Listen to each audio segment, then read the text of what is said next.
أعوذ بالله من الشيطان الرجيم بسم الله الرحمن الرحيم ثم بعثنا من بعدهم موسى بآياتنا إلى فرعون وملئه فظلموا بها فانظر كيف كان عاقبة المفسدين وقال موسى يا فرعون إني رسول من رب العالمين حقيق على ألا أقول على الله إلا الحق قد جئتكم ببينة من ربكم فأرسل معي بني إسرائيل قال إن كنت جئت بآية فأت بها إن كنت من الصادقين فألقى عصاه فإذا هي ثعبان مبين ونزع يده فإذا هي بيضاء للناظرين قال الملأ من قوم فرعون إن هذا لساحر عليم يريد أن يخرجكم من أرضكم فماذا تأمرون قالوا أرجي وأخاه وأرسل في المدائن حاشرين يأتوك بكل ساحر عليم وجاء السحرة فرعون قالوا إن لنا لأجرا إن كنا نحن الغالبين قال نعم وإنكم لمن المقربين قالوا يا موسى إما أن تلقي وإما أن نكون نحن الملقين قال ألقوا فلما ألقوا سحروا أعين الناس واسترهبوهم وجاءوا بسحر عظيم وأوحينا إلى موسى أن ألق عصاك فإذا هي تلقف ما يأفكون فوقع الحق وبطل ما كانوا يعملون فغلبوا هنالك وانقلبوا صاغرين وألقي السحرة ساجدين قالوا آمنا برب العالمين رب موسى وہارون صدق اللہ العظیم۔ پیچھے بہت ساری قوموں کے واقعات بیان ہوئے جن میں سب سے پہلے حضرت نوح علیہ السلام، اس کے بعد قوم عاد، قوم سمود، پھر قوم لوط، قوم شعیب، اور اب اس کے بعد موسیٰ علیہ السلام کی قوم کا واقعہ بیان کیا جا رہا ہے۔ اب یہ واقعہ یہاں پہ ذرا تفصیل سے بیان ہوگا۔ اس کی وجہ یہ ہے کہ بنی اسرائیل موجود تھے، یعنی وہ قوم جن کے ساتھ یہ واقعہ، جن کے آباء و اجداد کے ساتھ یہ واقعہ پیش آیا، وہ قوم اس وقت موجود تھی، چنانچہ ان کو پوری تفصیل سے سمجھانا اور بتانا مقصود تھا۔ اس لیے قرآن مجید میں موسیٰ علیہ السلام کا واقعہ پوری تفصیل سے مختلف مقامات پر بیان ہوا ہے۔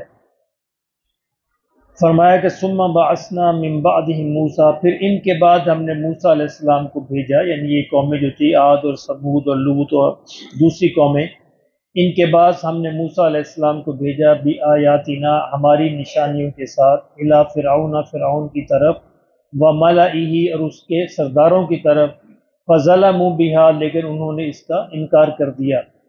فانظر کیف کان عاقبۃ المفسدین، تو دیکھو ہم پھر جو مفسد لوگ ہیں، فساد کرنے والے ہیں، ہم ان کا کیسے انجام کرتے ہیں، کیا ان کا حشر کرتے ہیں۔ وقال موسیٰ، اور موسیٰ علیہ السلام نے کہا، یا فرعون انی رسول من رب العالمین، اے فرعون میں تمہاری طرف جو ہیں، بے شک میں جہانوں کے رب کا رسول ہوں، اللہ نے جو عالمین کا رب ہے اس نے مجھے رسول بنا کر بھیجا ہے۔ حقیق علی اللہ اقول علی اللہ الا الحق، اور میرے یہ شان نہیں کہ میں اللہ پر کوئی حق کے علاوہ کوئی بات کہوں، جو اللہ کے بارے میں جو بھی کہوں گا حق اور سچ ہی کہوں گا۔ قد جئتکم ببینۃ من ربکم، میں تمہارے پاس جو ہے تمہارے رب کی طرف سے نشانیاں لے کر آیا ہوں۔ فَأَرْسِلْ مَعِيَ بنی اسرائیل، تو ایسا کر کے میرے ساتھ بنی اسرائیل کو بھیج دے۔ اب ایسا نہیں کہ صرف مطالبہ یہی تھا، یعنی موسیٰ علیہ السلام کا پہلا مطالبہ تو اللہ کی طرف دعوت تھی، یہ قرآن کے دوسرے مقامات پر بیان ہوا، یہ آخری مطالبہ تھا، یعنی دعوت تھی کہ تم ایمان لے آؤ، اللہ کو مان لو، لیکن کم از کم اگر تم کوئی اور مطالبہ نہیں مانتے، تم نے ایمان قبول نہیں کرنا، اللہ کو نہیں ماننا، تو آخری بات پھر یہ ہے کم از کم بنی اسرائیل کو میرے ساتھ بھیج دو۔ قال ان كنت جئت بآیۃ، تو فرعون نے کہا اگر تو کوئی نشانی لے کر آیا ہے، فأت بها ان كنت من الصادقین، تو دکھاؤ، لے آؤ اس کو اگر تم سچے ہو۔ فألقى عصاه، تو موسیٰ علیہ السلام نے اپنا عصا زمین پر پھینکا، فإذا هي ثعبان مبین، تو وہ بڑا کھلا صریح اژدہا بن گیا۔ یہ دو بڑی معجزات اللہ نے عطا فرمائے تھے، ایک یہ کہ ان کا عصا زمین پر پھینکنے سے ایک اژدہا بن جاتا تھا، اور دوسرا اپنے ہاتھ کو اگر اپنے وہ بغل میں لے کر باہر نکالتے تو بالکل روشن چمکدار، یعنی ٹارچ کی طرح بن جاتا تھا۔ تو آپ نے پہلا معجزہ یہ دکھایا، وَنَزَعَ يَدَهُ فَإِذَا هِيَ بَيْضَاءُ لِلنَّاظِرِينَ، پھر آپ نے اپنا ہاتھ کھینچا بغل میں سے تو وہ چمکتا ہوا، روشن چمکتا ہوا دیکھنے والوں کے لیے بن گیا۔ قال الملأ من قوم فرعون، تو فرعون کے سرداروں نے اس سے کہا ان ھذا لساحر علیم، بھئی یہ تو بڑا ماہر جادوگر ہے۔ یہی معنی ہوتا ہے بھئی یہ تو بڑا ماہر جادوگر ہے۔ یرید ان یخرجکم من ارضکم، یہ اصل میں چاہتا ہے کہ تمہیں اس سرزمین سے بے دخل کر دے، یعنی تمہیں حکومت سے ہٹا دے، خود حکومت پہ قبضہ کر لے۔ یعنی صاحبان اقتدار کا ہمیشہ یہی مسئلہ ہوتا ہے، ان کو یہی خطرہ ہوتا ہے۔ تو سردار بھی یہ کہنے لگے کہ اے فرعون، اصل مسئلہ ہمیں یہ لگتا ہے کہ یہ بندہ تمہیں تمہارے تخت سے ہٹانا چاہتا ہے، اس زمین پر قبضہ کرنا چاہتا ہے۔ فماذا تأمرون، تو اب تم لوگوں کی کیا رائے ہے؟ قالوا ارجہ واخاہ، تو فرعون نے اور سرداروں نے کہا کہ ایسا کرتے ہیں کہ اس کے بھائی کو اور اس کو فی الحال ہم اس کو ٹال دیتے ہیں، تھوڑی دیر کے لیے اس کے مطالبے کو ٹال دیتے ہیں۔ وارسل فی المدائن حاشرین، اور ایسے کرو کہ شہروں میں لوگوں کو بھیجو، اپنے نمائندے بھیجو، ہرکارے بھیجو، یاتوک بکل ساحر علیم، تو کہ وہ بڑے بڑے جادوگروں کو اکٹھا کریں، یعنی پورے ملک میں اندر منادی کرو، لوگوں کو بھیجو، بڑے بڑے جادوگر ہیں جو پورے ملک کے وہ اکٹھے ہو جائیں۔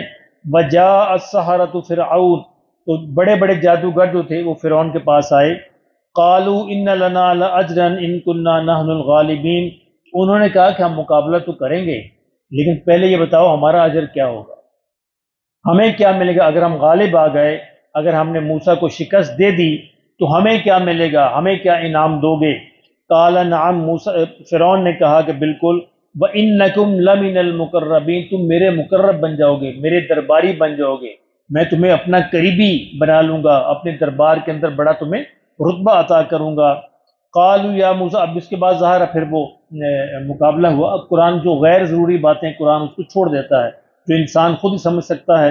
ایک دن مقرر ہوا، لوگوں کو بلایا گیا، جادوگر بھی آئے، موسیٰ علیہ السلام بھی آئے، تو باقاعدہ ایک میدان کے اندر مقابلے کا اہتمام ہوا۔ قالوا یا موسیٰ، اب جادوگروں نے کہا اے موسیٰ، اما ان تلقیا، کیا تم پہلے ڈالو گے اپنا جو بھی ہے کرتب، و اما ان نکون نحن الملکین، یا پھر ہم پہلے ڈالیں، یعنی کون پہلے کرتب دکھائے گا، تم دکھاؤ گے یا ہم دکھائیں گے؟ قال القوا، موسیٰ علیہ السلام نے کہا پہلے تم ہی دکھاؤ۔ فلما القوا سحروا اعین الناس، پھر جب انہوں نے ڈالا تو لوگوں کی آنکھوں پر جادو ہو گیا۔ اب یہ قرآن مجید نے بڑی ایک اہم بات بتائی ہے کہ جادو ہوتا کیا ہے۔ جادو یہ ہوتا ہے کہ لوگوں کی آنکھیں اس طرح دیکھنے لگ جاتی ہیں جس طرح جادوگر چاہتا ہے، چیز کی حقیقت نہیں بدلتی، چیز کی حقیقت نہیں بدلتی، یعنی جادوگروں نے اپنی رسیاں ڈالی اور لوگوں کو وہ سانپ نظر آنے لگ گئے، لیکن رسیاں رسیاں تھیں، ان کی حقیقت نہیں بدلی۔ معجزے کے اندر چیز کی حقیقت بدل جاتی ہے۔ جب موسیٰ علیہ السلام اپنا عصا پھینکتے ہیں تو وہ اصل میں اژدہا بن جاتا ہے۔ اب جادوگروں کی رسیاں رسیاں ہی تھی، اللہ نے یہاں بڑا بیان فرما دیا، فلما القوا، جب انہوں نے ڈالا، سحروا اعین الناس، لوگوں کی آنکھوں پہ جادو ہوا۔ بس جادوگروں کے اختیار میں صرف یہی ہوتا ہے کہ لوگوں کو وہ فیل کروائیں کہ یہ چیز یہ ہے۔ معجزے میں جادو میں بڑا فرق کیا ہے کہ معجزے میں چیزوں کی حقیقت بدل جاتی ہے، اصل میں بدل جاتے ہیں، اور جادو میں صرف لوگوں کو محسوس ہوتا ہے کہ ایسا ہے، جبکہ چیز کی حقیقت نہیں بدلتی۔ بڑا مشہور واقعہ ہے، ایک بڑا یورپ سے ایک بڑا جادوگر آیا، اس نے دہلی کے اندر آ کر اعلان کیا، آگرہ کے اندر، کہ میں تاج محل کو غائب کر دوں گا۔ اب تاج محل اتنی بڑی بلڈنگ ہے، لاکھوں لوگ اکٹھے ہوئے اور اس نے کہا جی میں تاج محل کو غائب کر دوں گا، اور لوگوں نے دیکھا کہ واقعی تاج محل غائب ہو گیا جی۔ اب تاج محل کہیں نہیں گیا، وہ وہیں پہ موجود تھا۔ اب لوگ محسوس اس طرح کر رہے تھے۔ بعد میں اس جادوگر نے خود وضاحت کی کہ میرے بس میں نہیں ہے، یہ کہیں نہیں جائے گا، اتنی بڑی بلڈنگ ہے، تم لوگ محسوس یہ کر رہے تھے۔ تو جادو اور معجزے کے اندر اصل فرق یہ ہے کہ جادو کے اندر چیزوں کی حقیقت نہیں بدلتی، لوگ اس کو محسوس کرتے ہیں، بس آنکھوں کا ایک دھوکہ ہوتا ہے، جبکہ معجزے کے اندر چیزوں کی حقیقت بدل جاتی۔ فلما القوا، جب انہوں نے ڈالا، سحروا اعین الناس، لوگوں کی آنکھوں پر جادو ہو گیا، واسترہبوہم، اور وہ دہشت زدہ ہو گئے، وجاءوا بسحر عظیم، اور ان کو ایک بڑا جادو نظر آنے لگا، یعنی وہ رسیاں جو تھیں وہ ان کو سانپ نظر آنے لگے۔ وَأَوْحَيْنَا إِلَى مُوسَىٰ، ایک لمحے کے لیے موسیٰ علیہ السلام بھی تھوڑا سا یعنی ڈرے ایک لمحے کے لیے. وَأَوْحَيْنَا فرمایا ہم نے پھر موسیٰ کی طرف وحی کی. وَأَوْحَيْنَا ہم نے وحی کی اِلیٰ موسیٰ موسیٰ کی طرف ان القی عصاک تو اپنا عصا پھینک دے. ڈرنے کی بات نہیں ہے، تم اپنا عصا پھینک دو. فَإِذَا هِيَ تَلْقَفُ مَا يَأْفِكُونَ تو جو ہی انہوں نے اپنا عصا پھینکا اس نے ان کو سب کو نگل لیا. جتنے سام تھے، جتنی رسیاں تھیں، وہ چاہے سینکڑوں تھے یا ہزاروں تھے، جتنے بھی تھے، وہ سب کے سب کو ایک آن میں اس اژدہا نے نگل لیا. اچھا اب یہاں پہ جادوگروں کو پتہ چل گیا کہ بھئی یہ تو جادو نہیں ہے، ہماری رسیاں تو رسیاں ہیں. اب لوگوں کو نظر آ رہی، جادوگروں کو تو پتا تھا کہ ہماری رسیاں رسیاں، یہ سانپ نہیں بنے، اور لیکن اس کا تو اژدہا سانپ بن گیا ہے، اصل میں بن گیا ہے، یہ کوئی اور ہی چیز ہے. اب اس چیز نے مجبور کیا کہ علم والے تھے کہ وہ موسیٰ علیہ السلام پر ایمان لے آئے. فَوَقَعَ الْحَقُّ اللہ نے فرمایا کہ حق جو ہے وہ واقع ہو گیا، ظاہر ہو گیا. وَبَطَلَ مَا كَانُوا يَعْمَلُونَ اور جو وہ کرتے تھے اس کا باطل ہونا واضح ہو گیا، یعنی جادوگروں کا باطل ہونا اور موسیٰ علیہ السلام کا حق پر ہونا یہ واضح ہو گیا. فَغُلِبُوا هُنَالِكَ وَانقَلَبُوا صَاغِرِينَ تو وہ جو جادوگر مغلوب ہو گئے، وَانقَلَبُوا صَاغِرِينَ اور وہاں سے وہ ذلیل ہو کر لوٹے. اب انہوں نے اپنی شکست تسلیم کر لی، فوراً ہی اپنی شکست تسلیم کر لی. انہیں اندازہ ہو گیا کہ یہ کوئی اور چیز ہے، یہ جادو نہیں ہے. وَأُلْقِيَ السَّحَرَةُ سَاجِدِينَ اور سارے جادوگر وہ سجدے کے اندر گر گئے، تسلیم کر لیا موسیٰ علیہ السلام کو. قَالُوا آمَنَّا بِرَبِّ الْعَالَمِينَ کہا کہ ہم موسیٰ علیہ السلام کے رب پر ایمان لاتے ہیں. یہ ہوتا سچا، جو بندہ سچا ہوتا ہے، حقیقت پسند ہوتا ہے، جو واقعتاً کسی چیز کو سچائی کی بنیاد پر قبول کرنا چاہتا ہے، تو جب اس کے سامنے سچائی آ جاتی ہے تو پھر وہ دیر نہیں لگاتا. تو وہ کہنے لگے کہ ہم موسیٰ رب العالمین جو ہیں ان کے رب پر اس پر ایمان لاتے ہیں. کون؟ جو رب موسیٰ و ہارون، جو موسیٰ علیہ السلام اور ہارون کا رب ہے. ابھی کل انشاءاللہ باقی سٹوری چلے گی، ہم کل بیان کریں گے.